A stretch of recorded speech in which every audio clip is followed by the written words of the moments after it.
Je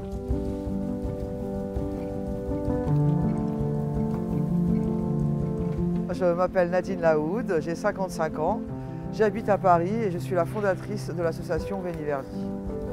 Veni Verdi, c'est l'ambition, la volonté de transmettre tout le savoir possible et imaginable sur le vivant au plus grand nombre et plus particulièrement à la jeunesse, puisque c'est elle qui va être confrontée demain à tous les enjeux environnementaux qui sont en train de se présenter à nous aujourd'hui.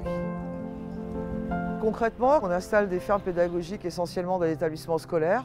Aujourd'hui, l'association est présente dans 8 établissements scolaires, sur les toits essentiellement et au sol. Nous sommes aussi installés chez des bailleurs sociaux ou sur des entreprises. Donc on cultive à peu près 10 000 m² sur Paris. On accueille à peu près entre 700 et 900 enfants par semaine. Nous avons aussi des salariés d'entreprise en journée de cohésion d'équipe. Pour faire tout ça, nous sommes une équipe de 25 salariés, accompagnés de services civiques, de stagiaires et de volontaires. L'essentiel des récoltes, pour un bon tiers, il est récupéré par les participants du jour, c'est-à-dire les enfants, les adultes présents.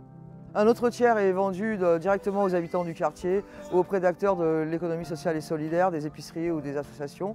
Et un autre tiers est remis à des structures qui s'occupent de précarité alimentaire. Le but de Veni Verdi, c'est de promouvoir une agriculture de proximité en milieu urbain, une agriculture qui soit sociale, pédagogique, nourricière, qui transmet, qui crée du lien et de l'activité économique.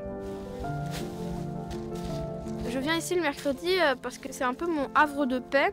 Ici, j'apprends par exemple à planter des poireaux, en quelle saison les planter, comment s'occuper de telle plante. Je trouve ça intéressant d'apprendre à faire de l'agriculture bio. J'apprends aussi les insectes, à quoi ressemblent les fraisiers, les sortes de menthe, leur goût, leur parfum. Et je pense que dans ma vie future, ça m'aidera énormément. Un jour, je suis dans un jardin partagé, en train de ramasser des haricots beurre. Les haricots beurre, c'est des haricots jaunes.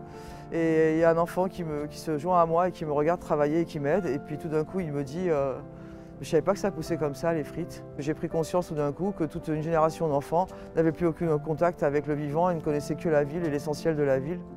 Ce gamin qui a tout bousculé dans ma tête m'a poussé à créer l'association.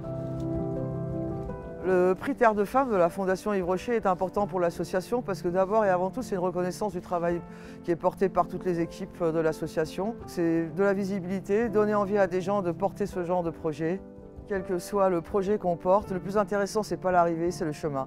Et à partir du moment où on s'occupe de vivants, on est à sa place, c'est le sens de la vie, tout simplement.